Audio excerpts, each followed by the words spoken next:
आइए दलाल स्ट्रीट पर पिछले हफ्ते क्या हुआ इस पर नजर डालते हैं। वोलेटिलिटी और वाइड स्विंग्स होने के बावजूद भी निफ्टी मॉडेस्ट गेन्स के साथ ऊपर बंद होने में सफल रहा और सबसे बड़ी बात यह कि 200 डीएमए के ऊपर ही रहा जो है 25,324 मार्क पर।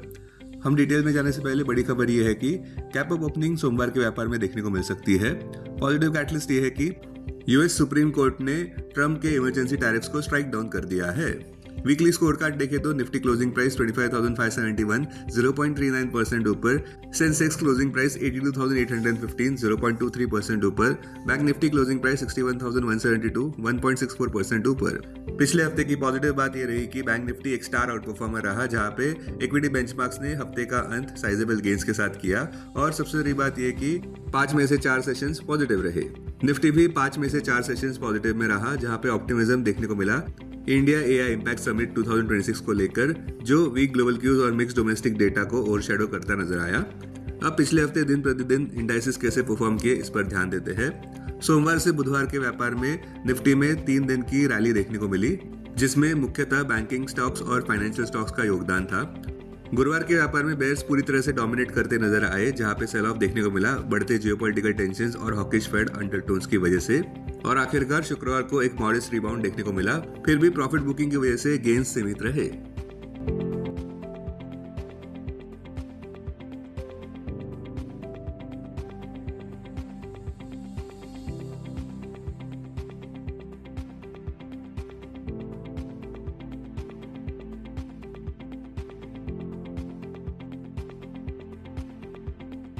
इंडिया एआई इम्पैक्ट समिट 2026 के अहम हाइलाइट्स को देखते हैं। प्रधानमंत्री मोदी जी ने मानव विजन एआई के लिए अनवील किया है जिसका फुल फॉर्म होता है moral, accountable, national sovereignty, accessible, valid. Mukesh Ambani ने भी प्लेज किए हैं ₹10 लाख करोड़ जियो द्वारा अगले 7 साल के लिए एआई इंफ्रास्ट्रक्चर के लिए। सैम ऑल्टमैन और सुंदर पिचाई ने भी इस समिट को एड्रेस किया। अदानी ग्रुप ने भी कमिट किए हैं $100 billion AI ready green energy data centres के लिए। गूगल ने भी प्लेज किए हैं $30 मिलियन google.org द्वारा और रीअफर्म किया है $15 billion Vizag AI hub plan को भी। इस समिट से ये तो पता चला कि भारत ग्लोबल एआई हब बनना चाहता है जिससे टेक और इंफ्रा लिंक नेम्स को भी बूस्ट मिल सकता है। अब देखते हैं पिछले हफ्ते इंडाइसेस का परफॉर्मेंस कैसा रहा। निफ्टी 0.39% ऊपर बंद हुआ। टेक्निकल फ्रंट पर निफ्टी अपने 21 डीएमए के इर्द गिर्द घूमता नजर आया जो है 25,540 मार्क पर, किंतु नीचे है 50 डीएमए के जो है 25,741 मार्क पर। 100 डीएमए के भी नीचे है जो है 25,717 मार्क पर काफी ऊपर है अपने 200 डीएमए के जो है 25,324 मार्क पर। कृपया ध्यान दें कि निफ्टी का ऑल टाइम हाई बना था 26,373.20 मार्क पर जनवरी 5, 2026 को। बैंक निफ्टी एक स्टार आउट परफॉर्मर रहा 1.64% ऊपर। बैंक निफ्टी ने नया ऑल टाइम हाई कायम किया था 61,764.85 मार्क पर।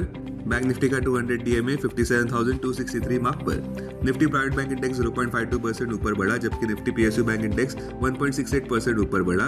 ब्रॉडर मार्केट्स की बात करें तो वो अंडर परफॉर्म करते नजर आए जहां पे निफ्टी मिड कैप 50 इंडेक्स 0.09% नीचे बंद हुआ।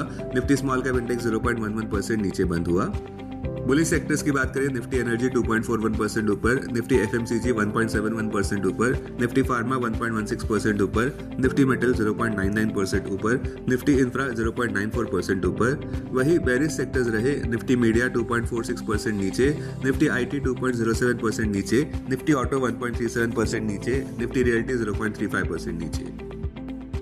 स्टॉक्स जो सुर्खियों में रहे, एबीबी इंडिया 3.57% ऊपर बंद हुआ बावजूद इस बात की कि कंपनी ने 18.19% डिक्लाइन दर्ज किया कंसोलिडेटेड नेट प्रॉफिट में ₹432.27 करोड़ पर Q4 कैलेंडर ईयर 2025 में। यही आंकड़ा पिछले साल इसी क्वार्टर में ₹528.41 करोड़ का प्रॉफिट था, किंतु revenue from operations 5.7% year on year बढ़ते नजर आए ₹3,557.01 करोड़ पर। सीआई ऑटोमोटिव इंडिया लगभग 3% ऊपर बंद हुआ जहां पे कंपनी ने 10.44% राइज दर्ज किया कंसोलिडेटेड नेट प्रॉफिट में ₹204.30 करोड़ पर Q4 कैलेंडर ईयर 2025 में। रेवेन्यू फ्रॉम ऑपरेशंस 13.41% बढ़ते नजर आए ईयर ऑन ईयर ₹2,392.99 करोड़ पर। केईआई इंडस्ट्रीज 4% ऊपर बढ़ता नजर आया जहां पे कंपनी के शेयर प्राइसेस 52 वीक हाई पर देखने को मिले ₹4,785 पर, जिसका श्रेय जाता है स्ट्रॉन्ग बिजनेस आउटलुक को। केईआई अपना ग्लोबल फुटप्रिंट बढ़ाना चाहता है जहां वे पहली इंडियन कंपनी है जो सप्लाई करने वाले हैं 330 केवी केबल्स ऑस्ट्रेलिया में और 220 केवी केबल्स यूएई और स्पेन में, और साथ साथ वे क्वालिफाई भी करते हैं यूके नेशनल ग्रिड फ्रेमवर्क को जिसमें वोल्टेजेस 400 केवी तक होते हैं। Q3 की बात करें तो कंपनी का total order book rupees 3,928 crore पर देखने को मिला, जिसमें से 3,567 करोड़ कोर वायर और केबल सेगमेंट्स का ऑर्डर बुक है, जिसमें है हेल्दी डोमेस्टिक डिमांड और steady export traction. Alembic pharma लगभग 1% नीचे गिरता नजर आया, जहां पे यूएस एफडीए ने good manufacturing practices inspection complete किया है उनके करखाड़ी फैक्ट्री वडोदरा गुजरात में।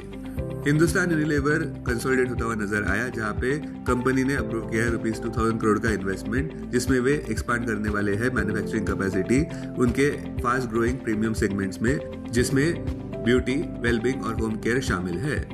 केपेक्स डिप्लॉय होने वाला है अगले 2 साल में मल्टीपल लोकेशंस में, जिसमें सप्लाई कैपेबिलिटीज स्ट्रेंथन किए जाएंगे और डिमांड को भी सपोर्ट किया जाएगा हाई मार्जिन कैटेगरीज में। ये मूव अंडरस्कोर करता है एचओएल का स्ट्रैटेजिक पिवट प्रीमियमाइजेशन की तरफ, जहां पे ब्रांड्स जैसे कि Surf Excel, Vim, Domex, CIF और कंफर्ट वैल्यू ग्रोथ ड्राइव करते जा रहे हैं। ये इन्वेस्टमेंट ऑपरेशनल एफिशिएंसीज को भी इंप्रूव करेगा और सर्विस लेवल्स को भी बढ़ाएगा और कंपनी का कॉम्पिटिटिव पोजीशनिंग इंडिया के इवॉल्विंग एफएमसीजी लैंडस्केप में भी बढ़ाएगा।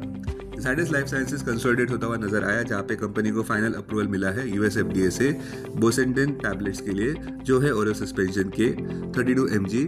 रेफरेंस ड्रग है ट्रैक्लेयर 32 mg। इस अप्रूवल से जाइडस का प्रेजेंस बढ़ता है यूएस जेनरिक्स मार्केट में और उनके पीडियाट्रिक पीएच पोर्टफोलियो को भी एक्सपांड करता है और ये एक निश किंतु क्रिटिकल थेरेपी सेगमेंट में भी ऐड करता है, जो है रेस्पिरेटरी कार्डियोपल्मोनरी पाइपलाइन में। E2E नेटवर्क्स लगभग 16% ऊपर बढ़ते नजर आए, जहां पे एनवीडिया ने अनाउंस किया कोलैबोरेशन E2E के साथ, योटा और एलएनटी के साथ भी, जिसमें वे next generation AI factories build करने वाले हैं भारत में। E2E सेटअप करने वाले हैं एनवीडिया ब्लैकवेल जीपीयू क्लस्टर को TIR प्लेटफॉर्म पर एलएनटी के विमा डेटा सेंटर में, जो है चेन्नई में। ये डेटा सेंटर सपोर्ट करेगा लार्ज स्केल एआई कंप्यूटिंग को। नेटवेब टेक्नोलॉजीज भी 17% से ऊपर बढ़ता नजर आया। सिगरेट कंपनी के शेयर्स जैसे कि गॉडफ्रे फिलिप्स लगभग 20% ऊपर बढ़े, आईटीसी भी 4% ऊपर बढ़ा, क्योंकि रिपोर्ट्स अनुसार कंपनी अपने प्रोडक्ट प्राइसेस को बढ़ाने वाले हैं recent excise duty hike offset करने के लिए। लुपिन भी लगभग 1% ऊपर बढ़ता नजर आया, जहां पे कंपनी एंटर कर चुका है लाइसेंस और सप्लाई एग्रीमेंट में स्पेक्टिस फार्मा के साथ, जिसमें वे कमर्शियलाइज करने वाले हैं डेस्लाफेक्स कनाडा में, जो कि एक नोवेल एंटी डिप्रेसेंट है। ये कमर्शियलाइजेशन होने वाला है स्पेक्टिस के proprietary flexitab oral drug delivery platform के जरिए। ये पार्टनरशिप लुपिन के सीएनएस पोर्टफोलियो को स्ट्रेंथन करता है और कंपनी की पोजीशन भी स्ट्रेंथन करता है डिफरेंशिएटेड ट्रीटमेंट ऑप्शंस में मेजर डिप्रेसिव डिसऑर्डर के लिए, जो कंपनी के लिए नए ग्रोथ एवेन्यूज खोल रहा है कनाडा स्पेशलिटी फार्मा मार्केट में। इन्फोसिस 1% नीचे गिरता नजर आया, जहां पे कंपनी ने स्ट्रेटेजिक कोलैबोरेशन अनाउंस किया है एंट्रोफिक के साथ, जो है एक एआई सेफ्टी और रिसर्च कंपनी, जहां पर वे डेवलप और डिलीवर करने वाले हैं advance enterprise AI solutions companies को तमाम इंडस्ट्री में।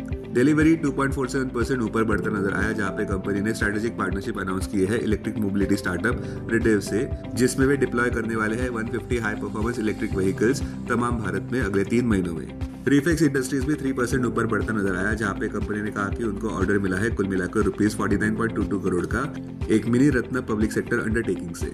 शक्ति पंप्स इंडिया नीचे गिरता नजर आया लगभग 13% से, जहां पे कंपनी का कंसोलिडेटेड नेट प्रॉफिट 16.53% से नीचे गिरा रुपीज 31.70 करोड़ पर और रेवेन्यू भी 15.07% नीचे गिरा year over year rupees 550.99 crore पर Q3 FY26 में।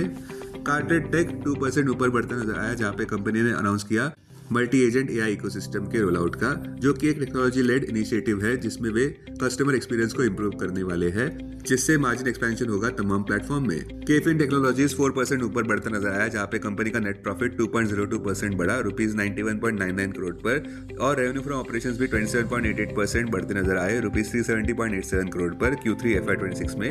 टीतागढ़ रेल सिस्टम्स लगभग 3% से नीचे गिरता नजर आया, जहां पे कंपनी का कंसोलिडेटेड नेट प्रॉफिट 23.48% से नीचे गिरा रुपीज 48.03 करोड़ पर Q3 FY26 में।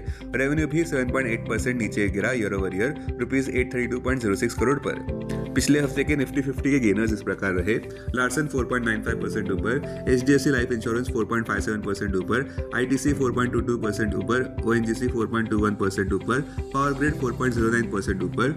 वही दूसरी ओर लूजर्स रहे इटर्नल 5.52% नीचे, टेक महिंद्रा 5.09% नीचे, ट्रेंड 3.79% नीचे, M&M 3.41% नीचे और जियो फाइनेंशियल 2.03% नीचे। Investments in security markets are subject to market risk. Read all the related documents carefully before investing. This content is purely for information and educational purpose only and in no way to be considered as an advice or recommendation.